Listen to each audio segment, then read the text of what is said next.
All right, guys, nothing creates as much controversy as talking about how to clean a catfish. There's a lot of different ways to do it. A lot of people like to skin them. I'm just religiously opposed to doing that because of the pain in the butt of doing it. I prefer to fillet my fish. People argue about the belly meat. They're going to talk about, here's the way I do it. I'm going to show you how to do it. Probably if you're watching this video, you've got a question about how to do it and don't like the whole skinning thing. So that's what I'm going to go through. Shout out to one of my guide trip buddies that got me this Bubba Blade. Not sponsored by Bubba Blade. This is not any promotion. But the cool thing about this one is, I looked at it briefly. I hadn't even totally used it yet. One of the things I noticed, it came with two different blades. And one of them very flexible. One of them not as much. The flexible blade, I always say with a fillet knife, you need a flexible blade. These have interchangeable blades. I guess you can buy different ones for it.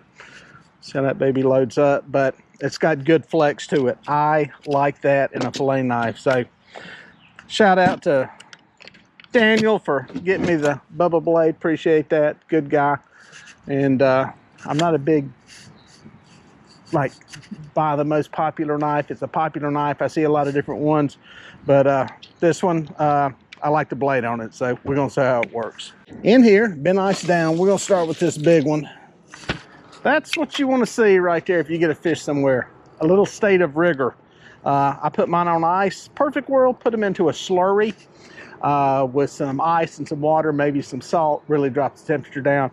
Another big argument about bleeding them. I don't bleed them out. You can do that if you want to. I don't go through the whole process of doing that. You can gill them and all that stuff.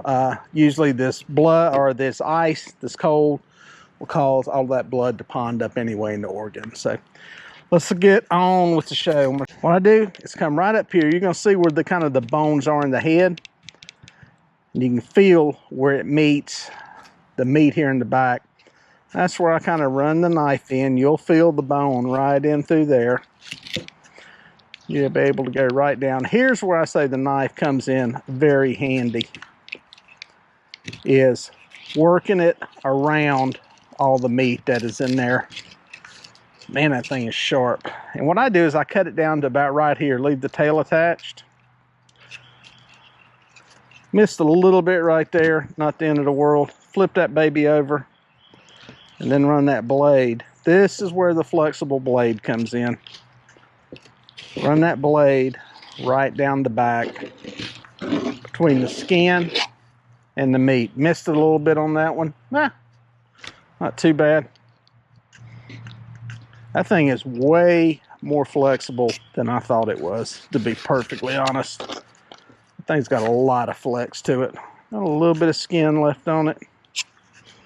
I'll tell you one thing, this freaking knife is sharp. That there. There's my point on that tip of that knife. It is very, very sharp. A little bit of bone meat right there. Boom, you got a nice big fillet. Now, I chunk it into a pot. This is where there'll be a whole nother argument as to whether you run water onto them. I do, to rinse them off and keep them rinsed off and keep them clean. So that's my way of doing it, but let's get the other side. I may actually try this other blade here in a second. But again, this thing, I'll say this is a razor sharp knife. My other fillet knife is not quite this sharp. That thing actually be a heck of a good demo for their knife. There you go. But like I said, you flip it over, leave that attached. You don't have to. If you cut through it, it's not the end of the world. And then just come down. And you want that knife. Actually, I think the other blade may actually work better because this is cutting through way too easy. I get down to about right there. And you just run it between the skin and the backbone. Got a little bit not deep enough there. I'm going to try the other blade on the other fish. Boom. Pull that off. Got a nice clean fillet there. Might be too flexible. I'm going to go to their other blade and see how it works.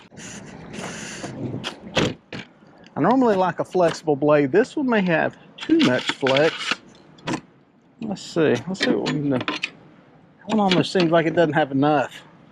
These things soon pop out. Yep. Let's add this new blade to it. Lock it in. We'll try that one, see if that works better. So basically, you're left with a carcass there. I missed a little bit there. I ain't done none of these in a while. I'm a little bit out of shape, but there's not a whole lot of scrap left on these things. Drop that into the bucket. Let's get another one up here. See what this one works any better on this one. Again, right up there in the back of it. Oh, that one's sharp too.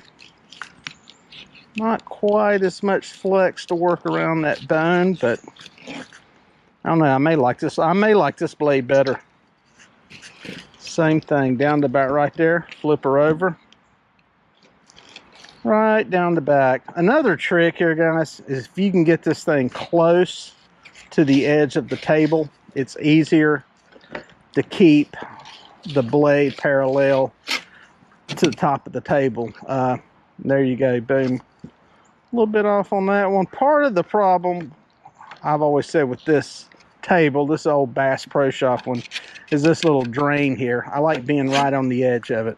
Again, once you do this, you'll kind of feel where there's a little notch right here. You kind of have to work around. Really, the name of the game is to take your time doing this. We all get in a hurry, ready to get it done. Boom. Flip that over. Like I said, the closer you can get to the edge of your table, the better off you are. But the problem with this one, it's got that lip. A little bit of a pain. Have to work with the tip of it. Like I said, this knife is pretty sharp. It's easy to cut through that skin, but boom, got a little bit there. It's rare I say the knife's too sharp, but the knife is sharp. Boom. There you go. There's your carcass. Let's see what else we got in here. Actually ended up with a crappie. This is a smaller fish. I told you I was keeping all of them today. Let you see it again. And right down the edge. Right down to the backbone. That's what you do. Just and right to that edge. Boom. Flip it over.